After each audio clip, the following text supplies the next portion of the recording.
Sup, guys? It's Toad back with you yet again. Happy Thanksgiving Eve. I feel like ass right now. I'm sick, so I'm going to try to get this video done and not take that much time on it. I'm still making bets. Maybe I'm out of my mind. Hopefully these bets don't suck. I'm being selective. We still got a lot of college basketball today. It starts at noon, so in like an hour. I got 4 plays, but none of them are until the night slate. And then I do have one NBA play and one NHL play. And those are stacked NBA and NHL cards, too. Like, almost every team is playing, but I've narrowed it down to just one on each. That's just what I see for the situations there. So let's, well, we could talk about last night where I went 2-4. It looked like it might wind up being better than that. Or yesterday. I started off the day nice with Duquesne.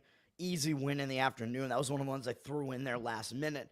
The other last-minute play of mine, Montreal, could have gotten there. They were winning 2-1 in the third period. Lost in overtime as an underdog. What can you do? I don't think that was really a bad play necessarily, even though they did get outplayed statistically in the game. Michigan State didn't do very well. Duke played competitively but lost. And then what were my other games? I don't even remember. I won on the Houston Rockets. Outright underdog win there. Utah Jazz were winning for a decent portion of their game, and they wound up completely falling apart. And then I feel like I had one other player. I don't remember what it was, though. There was one other loss mixed in there, I think. It was, let's see, Montreal, Michigan State, Duke, and Utah. Yeah, that was it. All right, let's move on to today. College basketball. Let's talk about this. Like I said, I got 4 plays here. I would lean against Morgan State. I'm just going to go through what I kind of was looking at earlier. They just had a close call against Towson as like a big underdog. So when you're a tiny team like Morgan State and you play pretty competitively against a superior team like this as a 10.5-point underdog, it can hang you over a little bit into the next game. So I would look to maybe play UMBC, Maryland, Baltimore County here. They are coming off a win against Howard, which doesn't look impressive, but it did break a long loss streak for them. They do have a game against Georgetown coming up, though, so I don't know if that's going to be cause for look ahead at all, but you can see, let me see, well, maybe you can't see. Am I not looking at college basketball? What am I looking at here? I think I am. Oh, Towson was the team that they were against. Never mind. What the? I hate how they pregame names these teams something really weird. Morgan State, UMBC. UMBC is up from 5.5 to 7.5 with 76% of the cash and 53% of the tickets. So the market indicators do look like they are on that side. So I agree with it, but not going to be a play for me. Baylor, I mean, you could argue that Baylor's in a sandwich spot because they just played St. John's, Tennessee. They finally lost that win streak that they had, and they have UConn up next. But do I want to have anything to do with New Orleans? The answer is no, I do not, as probably a 30-point dog. New Orleans is actually coming off a big upset win to have an 18.5-point as an 18.5-point underdog there that went into overtime. So both of those teams are in what I would say are bad spots there. I mean, you could maybe look to play the over in that one. I mean, Baylor's up from 32.5 to 36.5. No thank you there. 78% of the tickets, 66% of the cash. Looks like the line is moving up on the total from 150 to 150.5. Both teams in bad spots, might have lack of defensive intensity there, but the problem is that Baylor might just bench some of their starters, so that's the issue. So when you play an over like that, you kind of want it to be a matchup that you think is going to be a big game where both teams are going to put their starters in it. I was really right about the, what was it, Iowa State against Dayton or something yesterday. That game had over, like, that game went over very easily. I was going to say it had overwritten all over it, I guess, so that's also kind of true there. Where else am I going here? Colorado, Iowa State is, I guess, that type of game this time, maybe. Colorado State, well, actually, I have a play in this game, so fuck it. I'm actually playing the side. I'm not going to talk about the total in this one. I like the side here. Colorado, I mean, what did they just do, man? They just came off upsetting UConn. That's a huge win for Colorado, man. As a 14.5-point underdog, this Colorado team is not very good. Ken Bum has them ranked in like the 60s, and obviously has UConn as like a top 10 team. I think that you can explain that because UConn, they were coming off their first loss of the season to Memphis. And, you know, I say that sometimes when you have that happen to you, you kind of contend to lose the game twice. Maybe UConn's not quite as good as we think, though, because both games have played against decent opponents they've now lost. I don't want to call Colorado good, but I think Colorado caught UConn in a good time in kind of a hangover spot coming off that first loss to Memphis. I think they just weren't prepared for it. They weren't ready for it. But look at what Colorado did in this game. 56.3% from three-point range. Yeah, okay, that's not going to happen. Again, no team is going to sustain a three-point shooting percentage like that. So at least one huge outlier in this game. So I'm looking to fade Colorado here.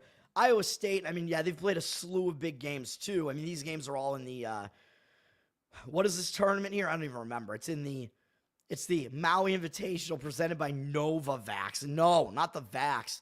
Stop propagandizing the fucking Vax, dude. But this is in Maui.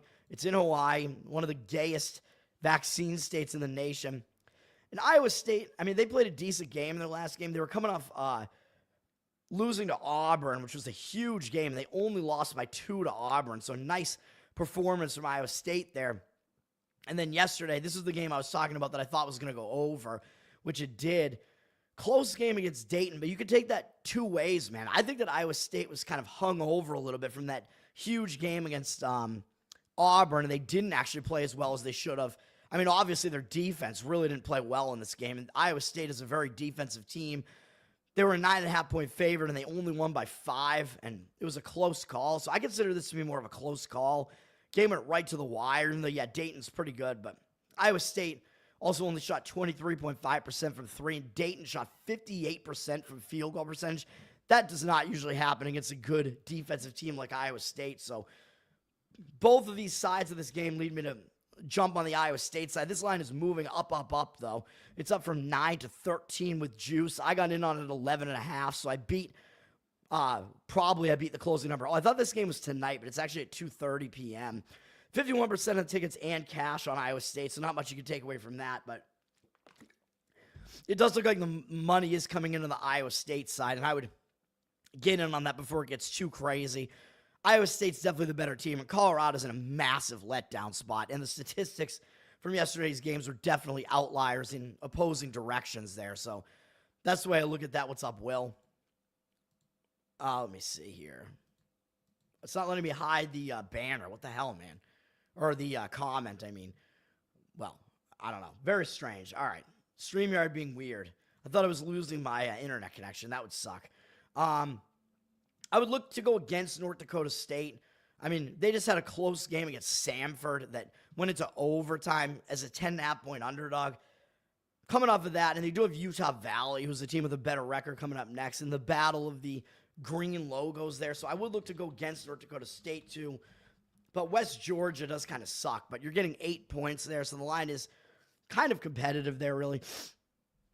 I don't think either of those teams are really that good, so I would only look to go that way. West Georgia still has not won a game yet this season. They did have a close game against Utah Valley. That was a 14.5-point underdog, so I don't think I really want to take West Georgia either in a big performance like that where they came close as a big underdog, so I'm just going to stay away. And Utah Valley shot terribly from 3 in that game, 18.2%, so I'm not going to jump in on that one at all. Oregon, San Diego State, both of these teams played big games yesterday. Oregon beat ranked Texas A&M in a nice battle. I had that game on downstairs last night. Big win. San Diego State, I think this was also yesterday, had a nice big upset win over Creighton. So, excuse me, I could see this game going two ways, man, because Oregon, I believe, played in a later game, and it was more of a battle. But San Diego State, with the blowout win over Creighton, might be, like, feeling pretty high on themselves. So, I don't want to play either side in this one. They're both kind of in letdown spots. But I look towards the over here. I mean, I could maybe see that because this is another big game where the starters are probably going to be out there again. The defenses might lapse a little bit after both teams played big games yesterday. Oregon sitting at a 3.5-point favorite, up to 3.5 with juice. 50% of the tickets, 52% of the cash on the other side on San Diego State. Total up from 138 to 138.5. San Diego State does still play really good defense, though, so I would maybe hesitate a little bit to want to jump in on an over in that one, but that may be the way that I would look there. Auburn, Memphis is another big game here, and I got to make sure I pay attention that I'm not skipping the pussy, skipping any of my other plays here. I got to just make sure that I'm not, because I'm just going through the entire slate here. No, my next plays are all 7 p.m. and later or whatever. Auburn, I mean, they're coming off 2 huge wins in a row, man, against Iowa State and North Carolina. So facing Memphis, as good as Memphis has been playing, you could argue that's a sandwich spot, a North Carolina sandwich, because they have Duke up next. So if any team is going to take Memphis at all lightly, it might be in a spot like this. And Memphis, as I mentioned, I played against them because they were coming off that big win over UConn, and they did not suffer a letdown. I thought they might have a sandwich spot, actually, because this game is big, too. But this game was pretty competitive. I mean, statistically, not like huge disparity one way or the other. Michigan State actually won the rebounding battle, but Memphis was able to get out of there with that win. Not as impressive a win, I guess I would say. Michigan State actually moved up to 2.5 in that game, so I think I was on the right side market read-wise there. So in this game, I would lean to Memphis in this one. This game is in the Maui Invitational as well. They're up from 8.5 to 9.5. Auburn's up from 8.5 to 9.5. 51% of the cash, 60% of tickets on the other side. So the market read is actually against Memphis, but I disagree with the market in that one. Whew. All right. What else is I going to talk about here? We have too many tournaments and stuff going on here, man. The Maui Invitational is one of the big ones. That Oregon, San Diego State are in Las Vegas, by the way. So just making sure to reiterate where some of these games are. What do we got? I mean, Tennessee, I would say, is probably kind of in a sandwich. Coming off of Baylor, and they have Syracuse up next, facing UT Martin. And there's UT Martin might try to step it up as a little brother in the state of Tennessee, but this is such a mismatch that I'm not going to, there's no way I'm going to do that.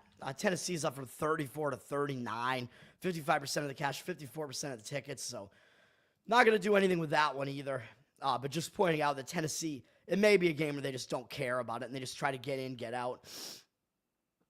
What else was I going to talk about?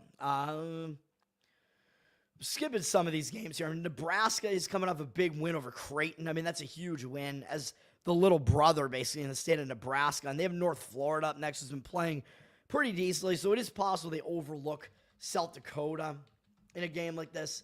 Let me see here. Nebraska's up from 18 to 23, though, so they are the significantly better team. 80% of the tickets, 96% of the cash. So, again, not something I want to get involved in. The market looks like it's going on the Nebraska side. South Dakota actually has a good record, but they haven't really played anybody good necessarily. I mean, they've beaten a lot of cupcakes. They've beaten 3 non-Division I teams.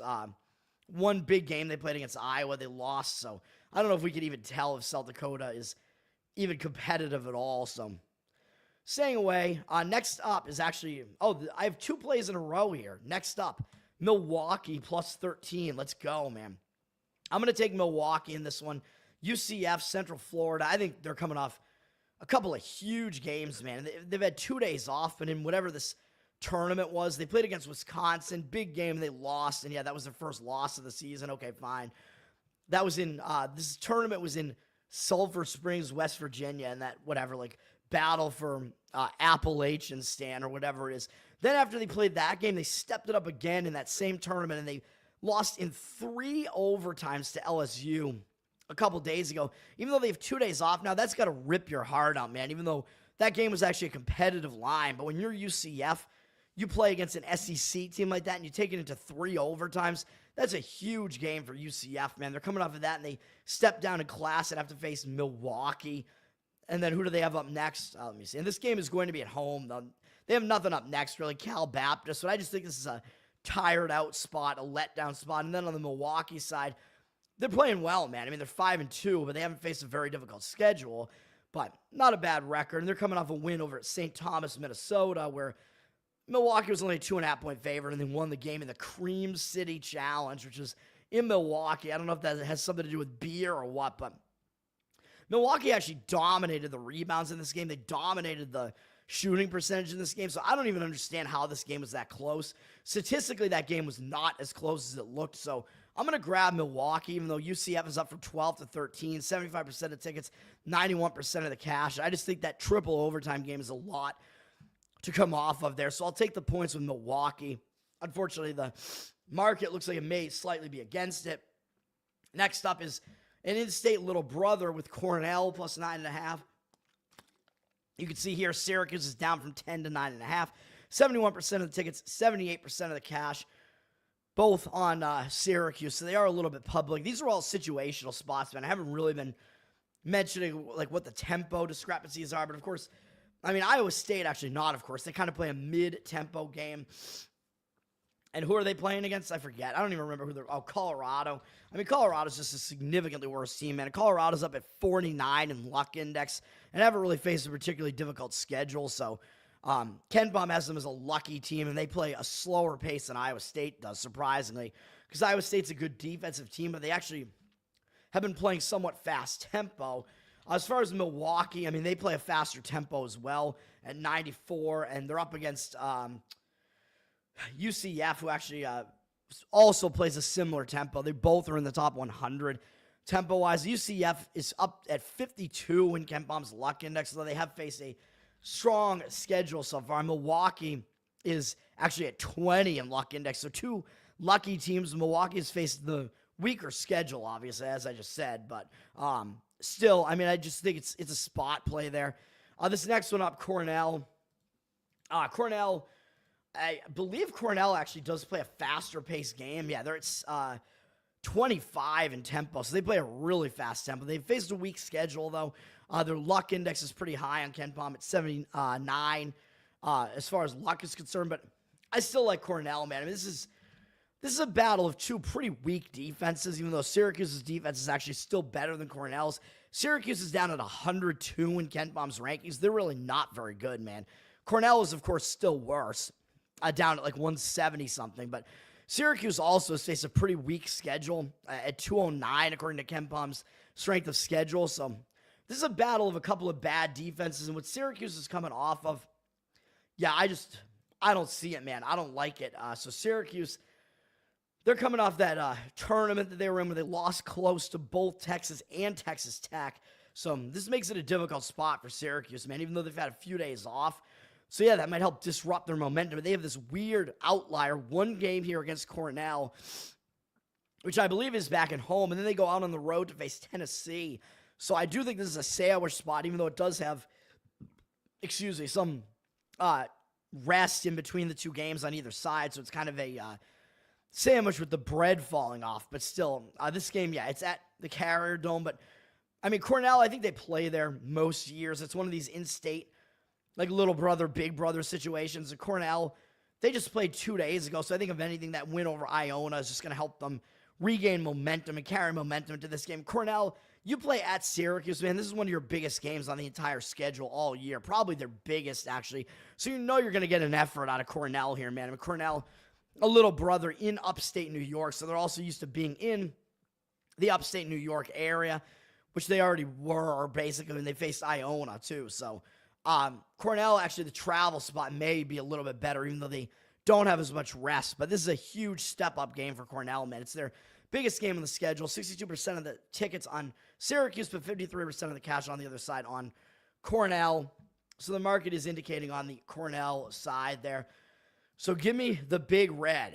If you don't bet big red, then fuck you, as Ricky Bobby might say. What else? I'm trying to, skip some of these games that I don't care as much about. On North Carolina, Michigan State, I mean, this is a big game. We're getting into the late night here. Late slate, not a whole lot of games left to discuss here. Michigan State, of course, they're coming off that loss to Memphis and now finishing this tournament here. But I like Michigan State in this game, man. I mean, I think that loss to Memphis, it's kind of ugly. It was a little bit misleading because Michigan State did well on the boards. I think they're... maybe they're the better defensive team. I would have to look here. North Carolina's coming off a big game over Auburn, and yeah, they lost the game. But North Carolina, they have not done well in these step-up games, man. Against Kansas and Auburn, they've lost both of them. They got Alabama up next, and that's a big game because I believe Alabama eliminated North Carolina from the tournament last year.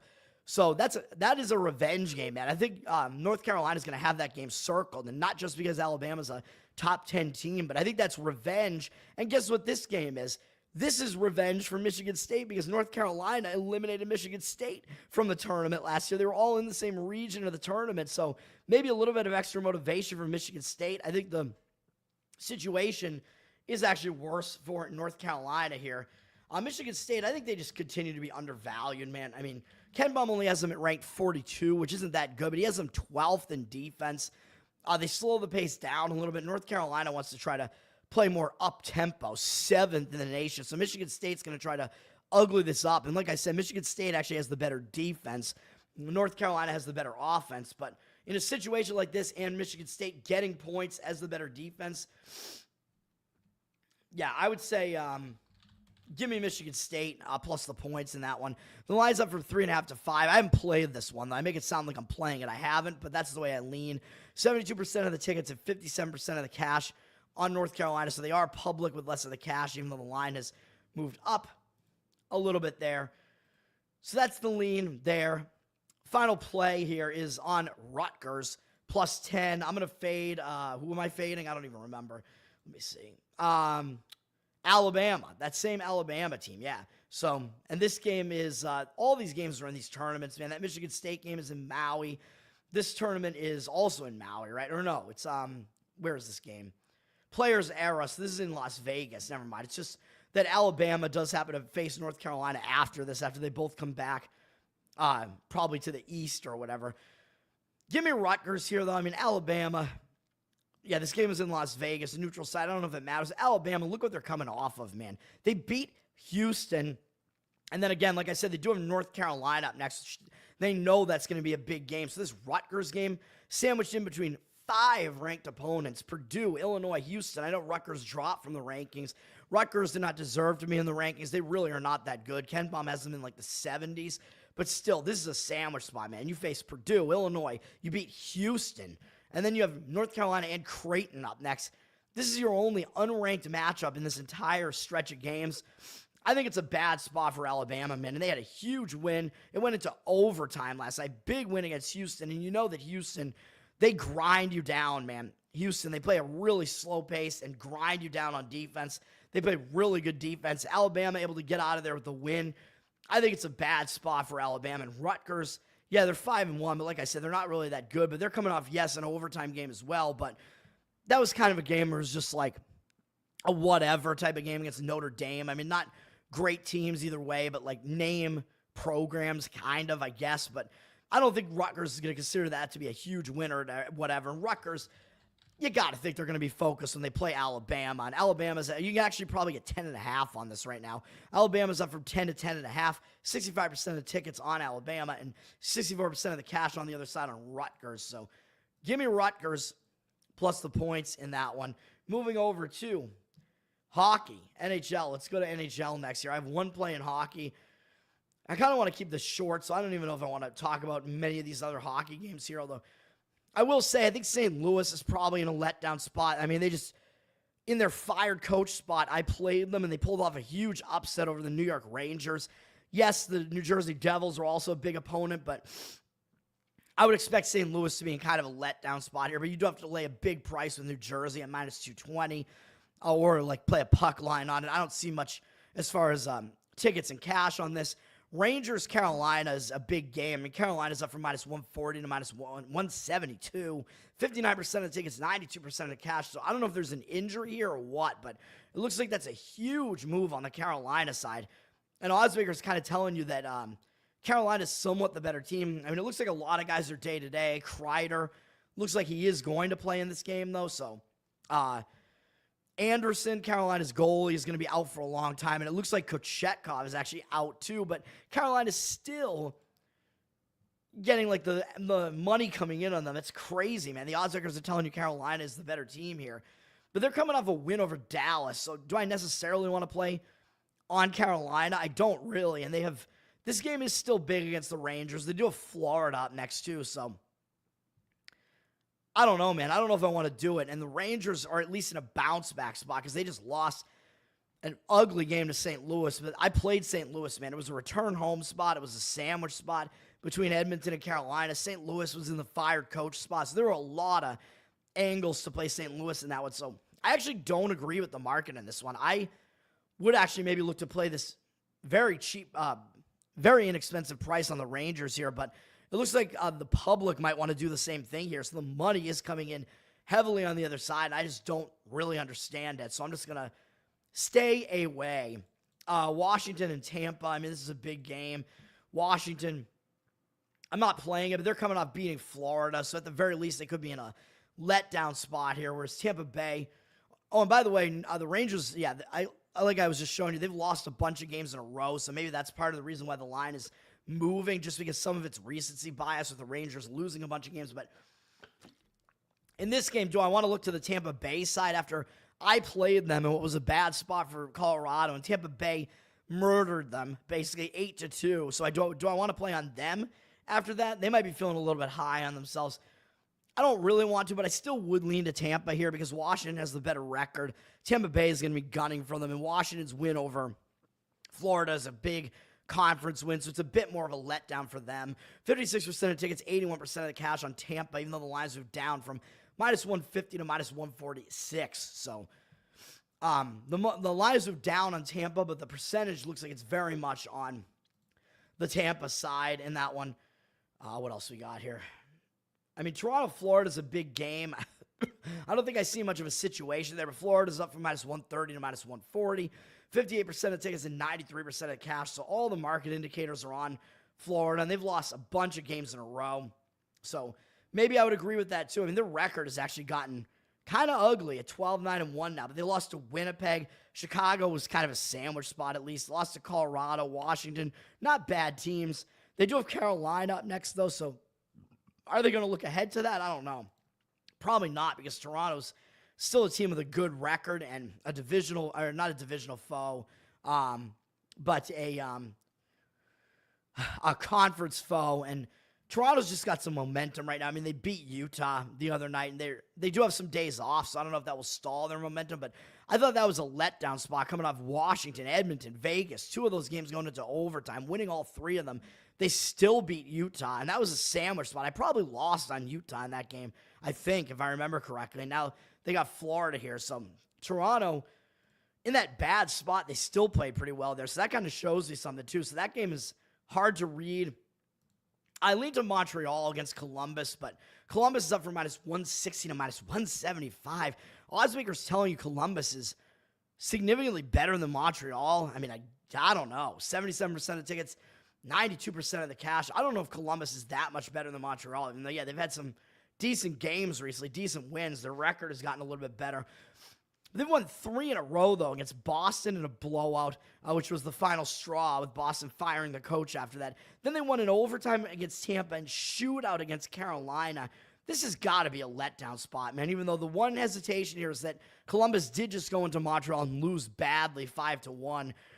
So that might be the one thing that still keeps Columbus focused here, but they do have extra time off, 3 days off, but when you're rolling like that, I don't think having days off is really what you want. I don't think it's that beneficial to you or that effective here. Montreal, they lost last night, though. They're playing in a back-to-back, and I lost on them. I thought it was a good spot to fade Utah.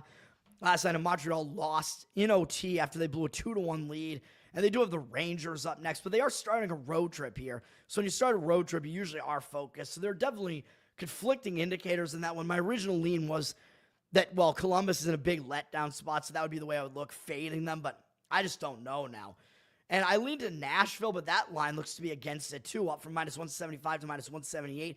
Very public, 93% of the tickets and 85% of the cash on them. So even though the lines moved up a little bit on Nashville, they're getting a lot of the public ticket percentage and less of the cash, which surprises me because Nashville has been a team flying under the radar, man. They have one of the better goalies in hockey in Saros, and they're not a bad team. I mean, they started the season with a lot of injuries, started out slow, and now they're starting to round into form.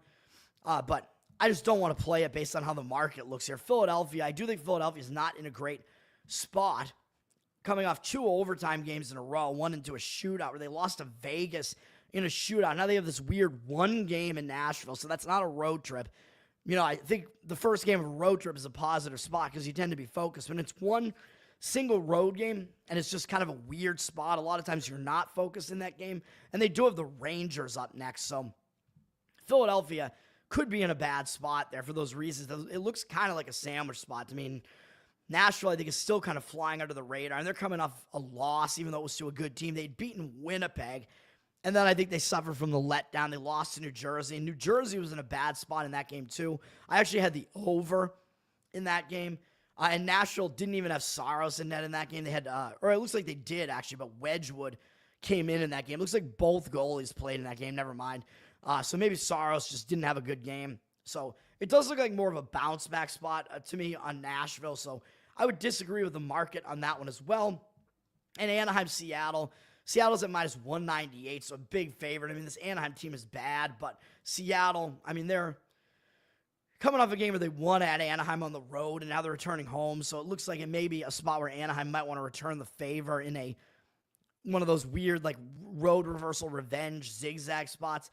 But I'm not going to get involved there either. In Vegas, Colorado. Colorado's up from minus 152 to minus 161. 77% of the cash on them, and tickets evenly split 50-50. So I don't know what to think about many of these games, man. Vegas, looks like the market is heavily indicating on Colorado, though, with the money line moving up on them, the cash percentage coming in on Colorado. I don't know if I completely agree with that. Vegas, they're kind of in a rough spot because they're finishing a road trip, but they did almost get caught against Philadelphia, and they've won against some bad teams on this road trip, so they may still be focused on Colorado here because the rest of these teams they've beaten aren't very good, so maybe they just kind of have momentum here. But Colorado, I mean, you look at them, they're returning home from a road trip, so I don't want to play on Colorado, and the market indicators are on Colorado.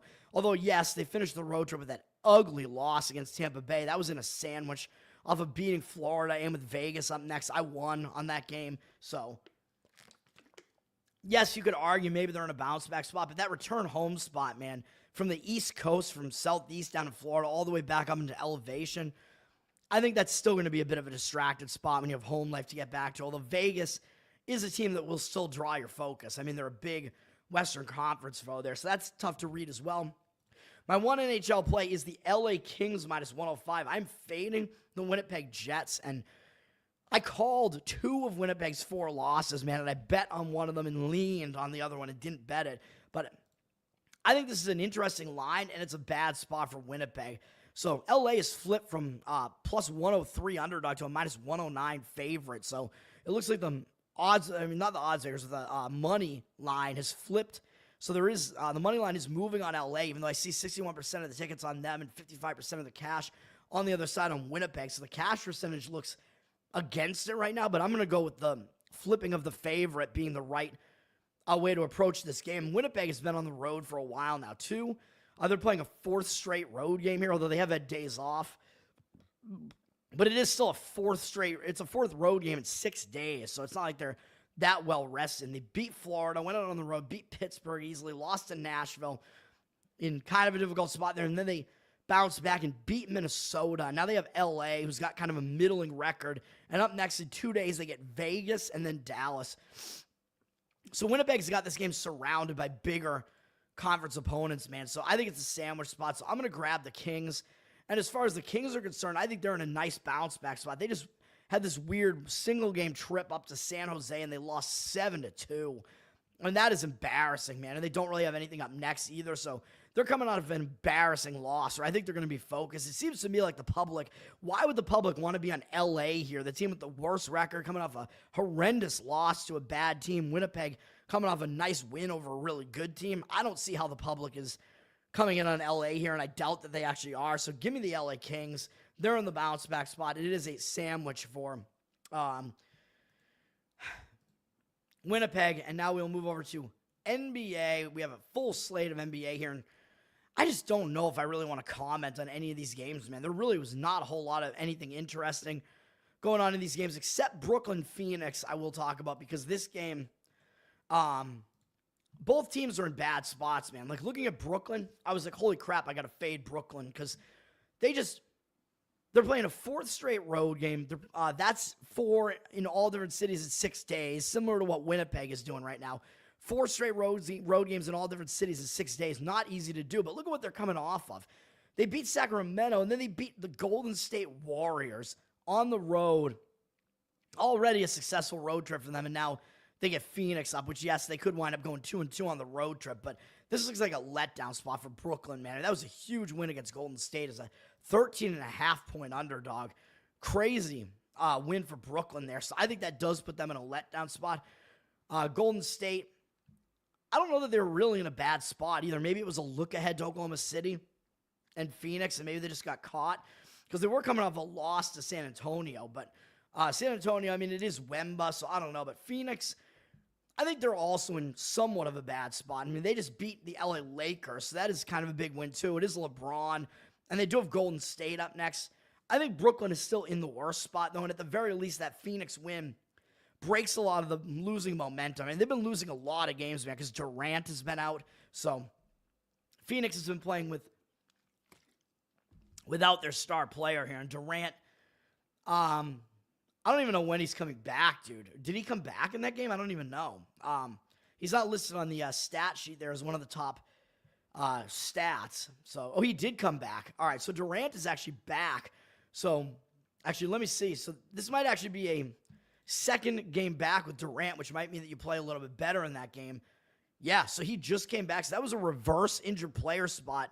And with Kevin Durant having to work his way back into the lineup, and they still won the game.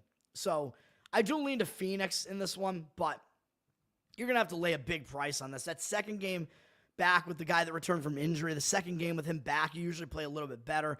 Phoenix is sitting at 8.5, but 50% of the tickets evenly split and 72% of the cash on the Nets. But there's no way I would take the points with the Nets in that spot, like that huge letdown spot. Although maybe, yeah, they do have reasons to still be focused on Phoenix as well, but I do think it is a big letdown spot. And then I'll talk about Thunder and Golden State just because it is one of the biggest games on tap. Maybe it is the biggest.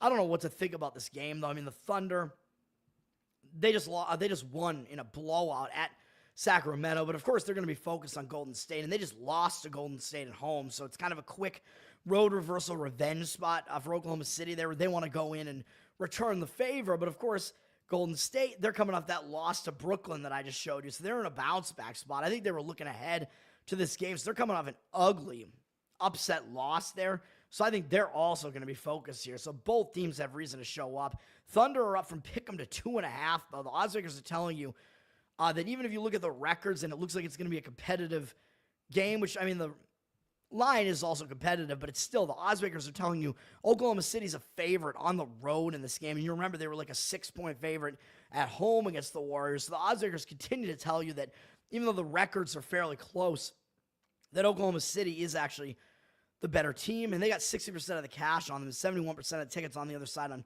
the Warriors. Slight lean to the Warriors there, but I'm not going to do it. My play is going to be real ugly, man. I know I'm going back to the well again here, and it hasn't done well for me, but I'm going to take the points at home with the Philadelphia 76ers. I think the spot is bad for the Rockets. They're up from 5-5 with juice. 5.5s are out there. 67% of tickets, 70% of the cash, so the Rockets are a public team, but it does look like they have more of the cash coming in on them, but I don't even care, man. I mean, the Rockets, they're playing real well. They're looking very competitive this year at 13-6, but look at what they're coming off of, man. They played last night, and they beat the Minnesota Timberwolves in overtime. That's a huge win, and now in a back-to-back, they have to go from Minnesota to the East Coast to face a Philadelphia team that's been playing horribly, and Philadelphia has a bunch of major injuries again. And up next, they have Oklahoma City. So I think this looks like a sandwich spot, man. I really think that this weird travel out to Philadelphia in a spot like this, I just think is bad. Philadelphia, on the other hand, like I was just saying, they're going to be without Joel Embiid and Paul George again in this game. I think Maxey is back, I hope. But they're coming off just a horrific blowout loss to the Clippers here. Let me see. Did Maxey play? He did. So Maxey, at the very least, is playing. Him and Oubre and McCain. 76ers, they haven't been able to do anything right, but they're in much need of a win here, man. I mean, they need to do something. And Embiid got hurt again. I know they have all these injuries here. Embiid has been out since when? Let me see. So I don't think this is an injured player spot, although if it is, I would also still play them. Embiid got hurt again on the 20th. He's only played 4 games this season, and they lost all 4. So Philadelphia's wins have all come without Embiid. And then you got Paul George. He is also injured. And let me see. He got injured also in that game against Memphis. So this Philadelphia team, man, I mean, oh, man.